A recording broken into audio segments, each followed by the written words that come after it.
What's up, guys? JonJonTheWise here, and I got another Cyberpunk video for you guys in 2021. Happy New Year, guys. New me, new year. I got a camera that's brand new, so hopefully you guys like this production quality. And I got some other stuff that I'm doing this year. But today we are going to be talking about theater of the mind versus Battlemaps. I know that there's a lot of you out there that prefer one over the other. I want to give you guys my insight on exactly what I think is the better one or what you can do with it and stuff like that. We'll get into it in deep detail. But before we do that, make sure you guys join the Discord community. We have a community of like-minded individuals that love Cyberpunk 2020, Red 2077, other tabletop games, whatever you want. We are here for you to talk about the game, the genre, advice, whatever you want to do. All right?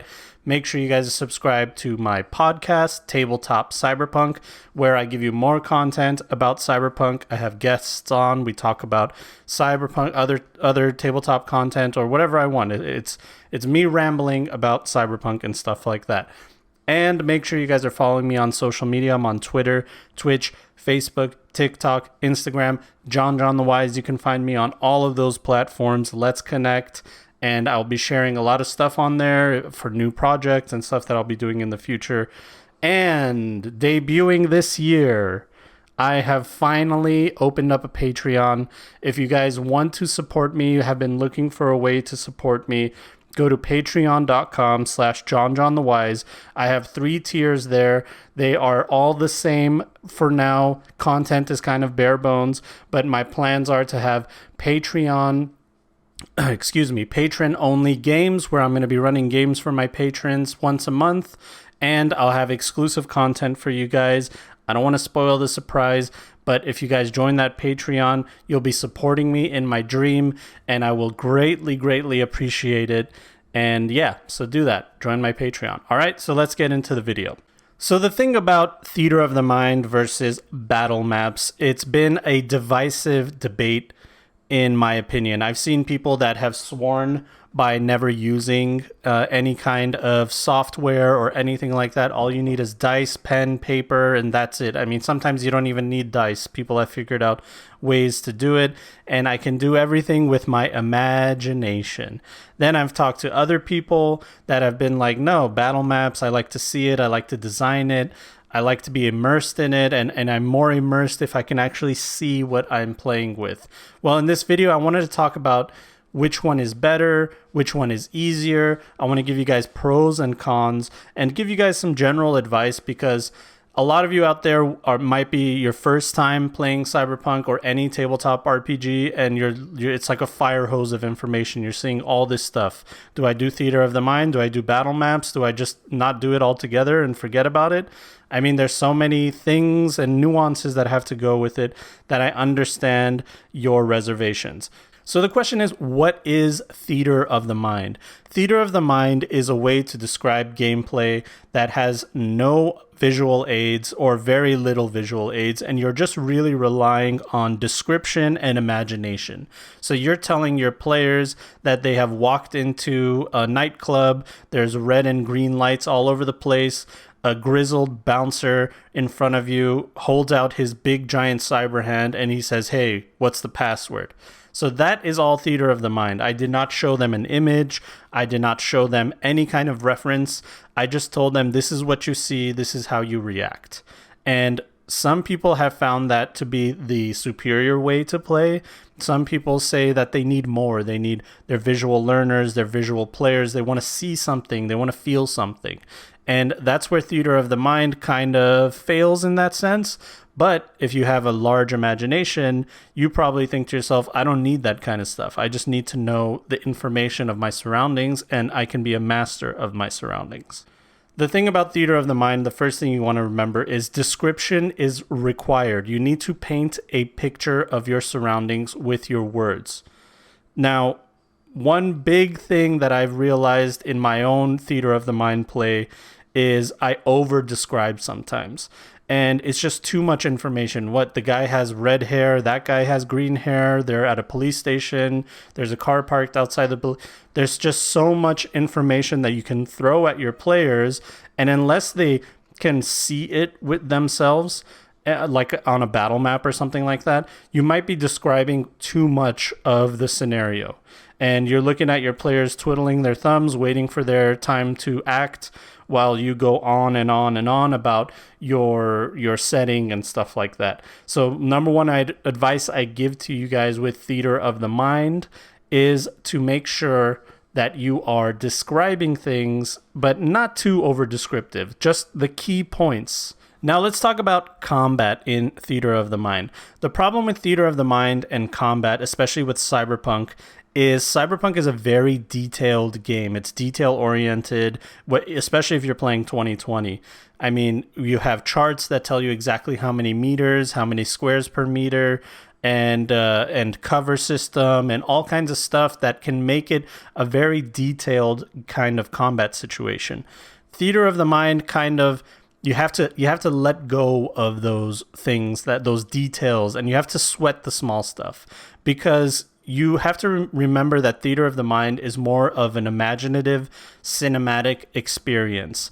It's like your players are watching a movie, but they're also a part of the movie, and they decide what happens in the movie.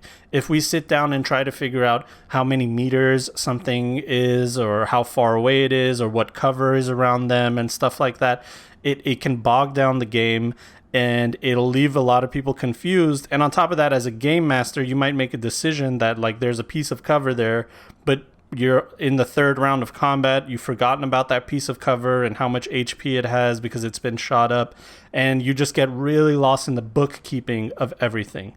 So I would always tell game masters that are using Theater of the Mind to kind of throw away the cover system, throw away anything that bogs down the game, use it a little bit. If your players want to say, I want to dive for cover, then you give them a piece of cover. Okay, there's a piece of cover right in front of you. You jump behind it, and you are behind it. But I'm not thinking what's the line of sight or how much HP does this piece of cover have.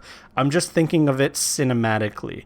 If we're on a battle map, we would have to look and see, well, no, you actually can't go there because there's this in your way, or you do not have enough movement in your movement stat to be able to get to that point. But in Theater of the Mind, you got to kind of throw those things out in for the sake of a cinematic fun experience with combat. Theater of the Mind is also more open to interpretation. You can give them a little bit, and the players take that, and with your inch, they make a mile. Now, what do I mean with that? What I mean is, with imagination, you're allowing your players to fill in the blanks that you couldn't fill yourself. In our earlier example, I talked about how they walk in and there was a bouncer and he has a cyber arm. Well, they might ask, who else is in line with us? Are there other people? Is there anybody important in line with us? Now, I don't need to go and list every single person that's in line with them. I can just tell them in general, yeah, there's a couple corporates, there's 2 boosters, and it looks like the rest of them are just regular people.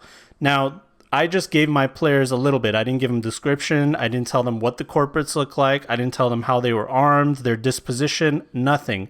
I just gave them a general description of what they can see, and then the players will take that, fill in the blanks. They'll make the corporates wearing suits. They'll make sure the boosters have guns hidden under their jackets and stuff like that. They're all imagining things in their own mind, and they're making the story in their head.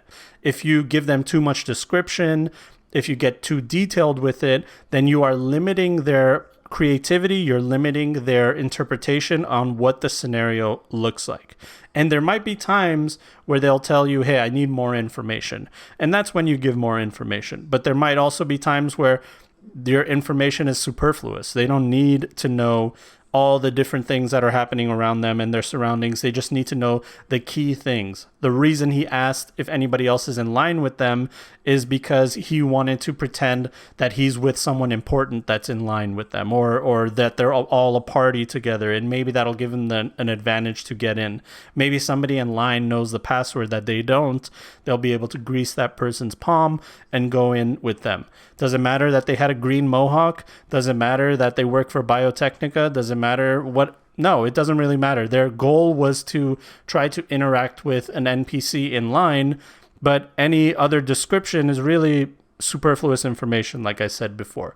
Now, remember, with theater of the mind, it's a lot easier to change things on the fly because it's not set in stone. It's not on paper. You're not looking at a battle map. You're not looking at a dungeon. You can decide exactly what's happening in the scenario, whether it'll be an advantage for the players or a disadvantage for the players. You can come up with something on the fly and not feel like you are bogged down by what's on paper in front of their very eyes.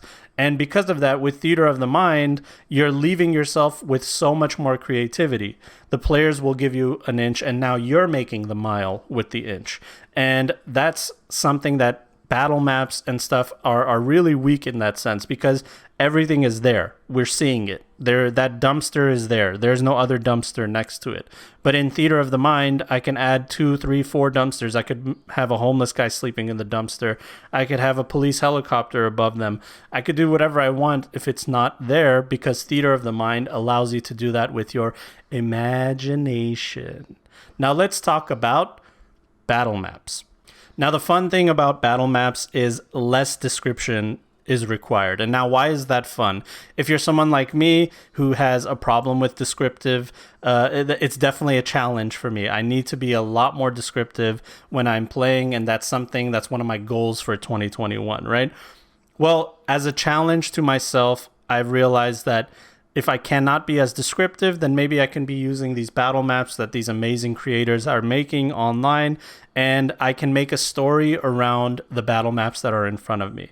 I don't need to describe what that trash can looks like. I don't need to describe what the nightclub building structure looks like. They are looking at it with their very eyes. I can describe small nuances that are not there on paper, but I don't need to tell them that it's a giant rectangular warehouse with 3 windows on the roof. No, they can see the 3 windows. They can see it's a warehouse. They know across the street is a police station. I don't need to come up with any of those descriptions myself.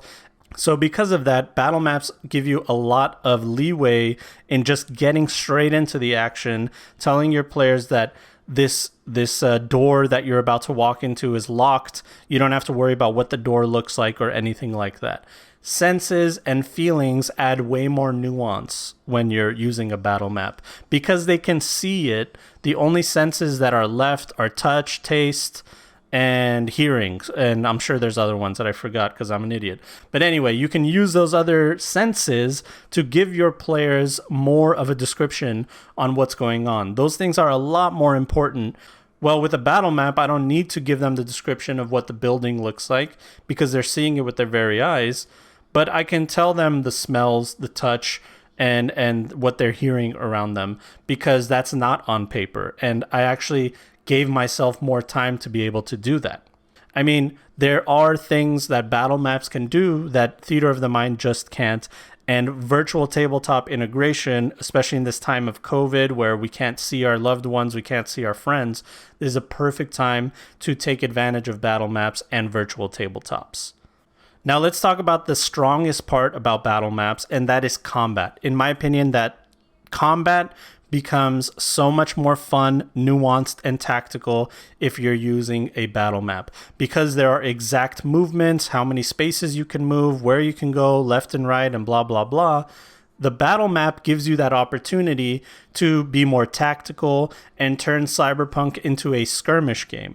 As I've said in a past video, there's so many advanced tactics, basic tactics, so many nuances to combat that can devolve into chaos, but at the beginning of combat, you know exactly where you can stand. You can see it on the battle map. I want to be behind that dumpster. That gives me cover. I want to be over here. That gives me line of sight. I want to be over there because I'll be able to throw a grenade on my turn. Yep, yeah, look at that. Okay, I have 6 move. Okay, I can move 6 spaces this way. That's something that you can't really do with theater of the mind without confusing everybody and putting it on a piece of paper. You know, I've seen people that do theater of the mind take out a piece of paper and do some kind of rudimentary drawing, and it kind of cheapens the experience because we're looking at squiggly lines on a piece of paper when we could be looking at an actual battle map that an artist had created to immerse ourselves in this combat situation and to use our logic and tactics to be able to overcome obstacles in combat. And that's something that theater of the mind, in my opinion, does not do as well as battle maps can do. Now, The other problem with battle maps are there's a lot less interpretation. You can't really make changes on the fly like you can with Theater of the Mind without breaking some of the immersion, because you're like, oh, that trash can is red, it's not green, and that's an important aspect of this story. Well, we're looking at it, it's green. I guess we can all pretend that it's red for the sake of the story, but like I said, it cheapens the experience. It takes us out of the immersion to have to pretend that something isn't what it is. And instead of doing that, it's a lot easier to just go like, yeah, what you see is what you get on this map. If there's anything you don't see, I will provide that for you. But it's not easy to make changes to specific details on objects and things that are on the battle map as you can with Theater of the Mind. The good thing about less interpretation is your players can focus on their surroundings. They know exactly what's going. There's no question on what's around your players. There's no question on how they can interact with their environment. That fire extinguisher is there across the way. I can shoot that. I can see it. Maybe as a game master, I didn't expect that asset that's on the battle map is going to be some kind of tactical advantage for my players. But while they're playing, they see it and they realize, oh, if I shoot that fire extinguisher, it might set off like smoke in the area, make their visibility lower, and we can get the hell out of here. That's something you can't really account for in Theater of the Mind unless your players are like, oh, is there a fire extinguisher nearby, or is there some kind of thing? If those things are on the map, then it might spark some creativity and some inspiration from your players to be able to have player agency and figure out, oh, I can mess with that thing, interact with it, and use that to my advantage on this tactical situation, while the game master had no idea that the players were going to do that, right? So in conclusion, with battle maps and Theater of the Mind, I think that it is the wrong thing to do to try to figure out which one is better than the other. It's much better to use every tool in your toolbox because they all have advantages, they all have disadvantages. So why not use the advantages of either one for both of your gameplay? In my games, what I usually do is I do both. I have scenes where we're using Theater of the Mind. We're in a scene, we're in a bar, I don't expect a combat situation, so I just want to give them one image. I might just give them a static image. Look at this. Let this be your inspiration. This is the kind of vibe I want you to have. But everything else is in our imagination. We're filling the blanks in our head. When we get to combat, or when we have like some kind of dungeon scenario or a heist, or we're breaking into a warehouse, then battle maps are perfect for that scenario because my players can try to tactically figure out how they want to do this, and there's less ambiguity on why the player died in a combat situation. They died because we can see why. You were in the wrong place at the wrong time, you made a mistake, and that's where you are. But in Theater of the Mind, I don't need a battle map. I don't need to tell them where they're standing to have a role play situation when they're in the nightclub and stuff like that.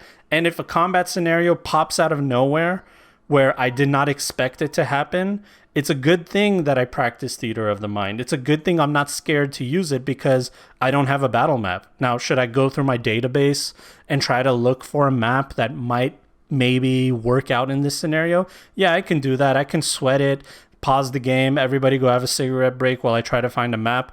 Or we could just play. Yeah, okay, combat. Let's go. Theater of the Mind combat. It's not going to be perfect. The cover system's not going to be perfect. Nothing is going to be exactly the way it would be with a battle map. But that's not going to stop me. We're going to play. We're playing. That's it. We never needed any of this stuff to play. So let's just go straight into it. All right, combat, roll initiative. We'll go into cinematic combat from there. So don't be afraid to use any tool in your toolbox to play your games. Don't be afraid to make decisions on the fly. And don't be afraid to throw away things that are just not going to work for you and your players. So in my mind, the debate for Theater of the Mind versus battle maps is a moot point. We don't need to have this divisive debate. Everybody should be using everything. You should be using anything to your disposal that'll be helpful, whether it's a tracker or a dice app on your phone instead of using real dice, playing cards instead of using dice, battle maps, Theater of the Mind, music, no music, it doesn't matter.